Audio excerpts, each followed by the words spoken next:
Still not communicate. State central government ಮೊನ್ನೆ ಮುಖ್ಯಮಂತ್ರಿಗಳು ಪ್ರಧಾನಮಂತ್ರಿಗಳನ್ನ ಗೃಹ ಸಚಿವರನ್ನ ಭೇಟಿ ಮಾಡಿದ್ಮೇಲೂ ಯಾವುದನ್ನು ಕ್ಲಿಯರ್ ಮಾಡಿಲ್ಲ. ಸೊ ಆ್ಯಸ್ ಸೂನ್ ಆ್ಯಸ್ ಮಾಡ್ತೀವಿ ಅಂತ ಹೇಳಿದ್ದಾರೆ ಅಷ್ಟೇ. ಬಟ್ ಹೊಸ ವರ್ಷ ಆಗಿರೋದ್ರಿಂದ ಇಯರ್ ಎಂಡ್ ಆಗಿರೋದ್ರಿಂದ ಸೊ ನಿನ್ನೆ ಬಿಟ್ಟು ಇವತ್ತು ಸೆಂಟ್ರಲ್ ಗೌರ್ಮೆಂಟ್ ಅಲ್ಲಿ ಚೆಕ್ ಮಾಡ್ತೀವಿ. ನಮ್ಮ ರೆವಿನ್ಯೂ ಇಲಾಖೆಯವರು ಕಂಟಿನ್ಯೂಸ್ ಆಗಿ ಟಚ್ಚಲ್ಲಿದ್ದಾರೆ. ಸೊ ಇವತ್ತು ನಾನು ಚೆಕ್ ಮಾಡ್ತೀನಿ. ನೋಡೋಣ, ಇವತ್ತು ಮಾಡಿ ನೋಡ್ಬಿಟ್ಟು ಕೃಷ್ಣ ಬೈರೇಗೌಡರು ನಾನು ಮಾತಾಡಿ CM ಹತ್ರ ಮಾತಾಡ್ತೀವಿ. ಇವತ್ತು ತಾರತಮ್ಯ ಮಾಡಿದ್ಮೇಲೆ ಕಡಿಮೆ ಮಾಡ್ತು ಜಾಸ್ತಿ ಮಾಡ್ತು ಅಂತ ಸೊ ಕ್ಲಿಯರೇ ಮಾಡ್ತಾ ಇಲ್ವಲ್ಲ. ಸೊ ಈ ರಾಷ್ಟ್ರದಲ್ಲಿ ಪ್ರಪ್ರಥಮವಾಗಿ ಮೆಮೊರಾಂಡಮ್ ಕೊಟ್ಟಿರೋರು ನಾವೇನೆ.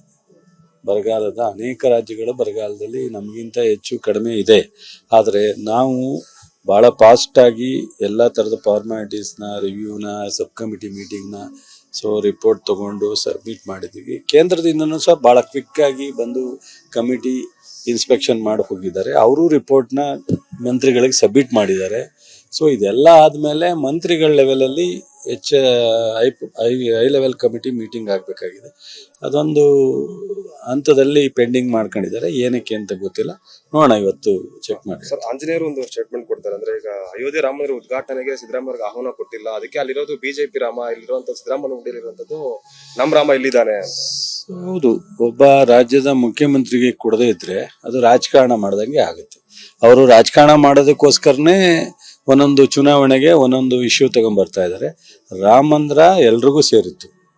ಶ್ರೀರಾಮ ಅವರೊಬ್ಬರದಲ್ಲ, ಎಲ್ಲರೂ ಪೂಜೆ ಮಾಡ್ತಾರೆ ಶ್ರೀರಾಮನ್ನ ಅವ್ರು ಎಷ್ಟು ಮಾಡ್ತಾರೋ ಗೊತ್ತಿಲ್ಲ. ನಾವು ಅವ್ರಿಗಿಂತ ಜಾಸ್ತಿನೇ ಶ್ರೀರಾಮನ ಭಕ್ತರು, ಕೃಷ್ಣನ ಭಕ್ತರು. ಬಟ್ ಅವರು ರಾಜಕೀಯಕ್ಕೆ ಉಪಯೋಗಿಸ್ಕೋತಾರೆ. ನಾವು ರಾಜಕಾರಣ ಮಾಡಲ್ಲ, ದೇವ್ರ ಮುಂದೆ ಇಟ್ಕೊಂಡು ಧರ್ಮ ಮುಂದೆ ಇಟ್ಕೊಂಡು ರಾಜಕಾರಣ ಮಾಡಲ್ಲ ನಮ್ಮ ಪಕ್ಷ. ಸೊ BJP-ಯವರಿಗೆ ಕೆಲಸ ಓರಿಯೆಂಟೆಡ್ ಇಲ್ಲ, ಡೆವಲಪ್ಮೆಂಟ್ ಇಲ್ಲ, ಅವ್ರಿಗೆ ಯೋಜನೆ ಇಲ್ಲ, ಅವ್ರಿಗೆ ಬರೀ ಈ ರಾಜಕಾರಣಕ್ಕೆ ಉಪಯೋಗಿಸ್ತಾರೆ. ಅನುಕ್ಷಣದ ಸುದ್ದಿಗಳಿಗಾಗಿ ವಿಸ್ತಾರ ನ್ಯೂಸ್ ಯೂಟ್ಯೂಬ್ ಚಾನೆಲ್ ಸಬ್ಸ್ಕ್ರೈಬ್ ಮಾಡಿ. ಹೊಸ ಸುದ್ದಿಗಳ ನೋಟಿಫಿಕೇಶನ್ಗಾಗಿ ಬೆಲ್ ಐಕಾನ್ ಕ್ಲಿಕ್ ಮಾಡಿ. ಲೇಟೆಸ್ಟ್ ಅಪ್ಡೇಟ್ಸ್ಗಾಗಿ www.vistaranews.com ವೆಬ್ಸೈಟ್ಗೆ ವಿಸಿಟ್ ಮಾಡಿ.